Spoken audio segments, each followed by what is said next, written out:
Right, so the shocking truth about Guildford police, eh? Yeah, the ones that so many of you around Surrey big up. Tell me how amazing they've been to you, how kind they've been to you, how they've bumped into you at random in a pub or something, had a natter, see how you're doing and all that. Yeah, well, here's the truth, right? I had an old neighbour of mine who's still about, sitting in this nice, warm, cosy place he can call home that he doesn't have to do fuck all to get, right? Manipulated, out of jealousy, everyone, including Guildford police, and they believed his lies and his, and incriminated me for them.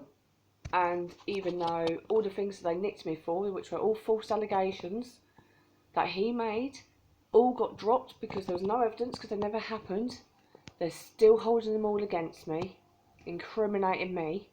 They're also discriminating. I was diagnosed a nasty mental, not a nice thing to live with, mental health condition over 10 years ago that I've got for life now, and more things have popped up since then. And a daily self-harmer, and not just little, they're quite severe, and serious suicide attempts in the last 2 years, and one of those attempts was the worst one so far, which was because of them, actually, because of the police. And they've turned around after all that and said that they have no care in the world, they don't want to do any more checks, they've scrapped the adult form,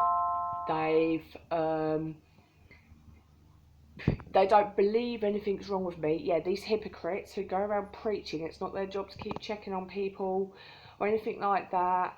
The people whose job or service, shall I say, it is to protect and keep the public safe, keep the community safe and all that, have turned around to someone who they don't know, have no other support network, who they know is a high risk and is vulnerable, but they said we don't believe anything's even wrong with you. They preach that they're not doctors and psychiatrists and all that, but then all of a sudden think that they're better than the doctors and psychiatrists that have given you diagnosis.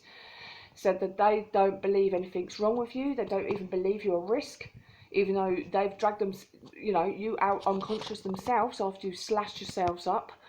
They were there when you stabbed yourself and required a major operation because of them, but to turn around after all that and say, oh, I don't believe you're even a risk. Well, I must have, really good makeup artists or something, special effects, whatever they're called, makeup artists, that I should go and recommend to films, film sets or something, hey? If they've managed to fool even the hospitals to do an operation on me by making their makeup look so realistic that they thought,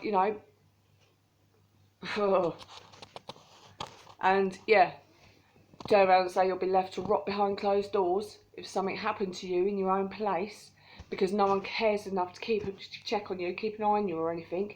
You are diagnosed emotionally unstable disorder, and all they've done is cause even more emotional distress by saying that they have no care in the world.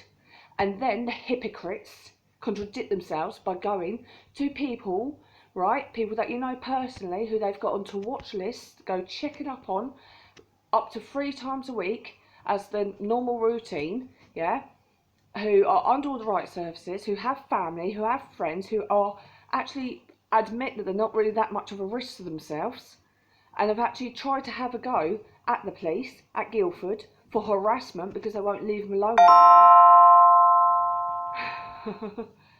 Yeah, and we pay taxes for this service. What taxes for a service that tells you that they have no care in the world for you, they'll leave you to rot behind closed doors?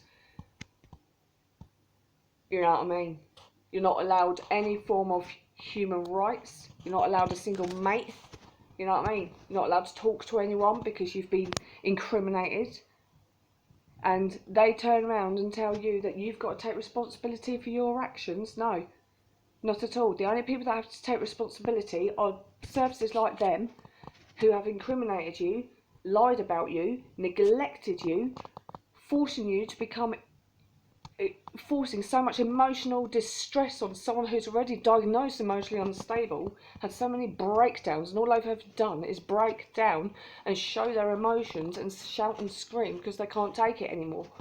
The only thing that I've ever done wrong that I'm responsible for is speaking up for myself and making my emotions known.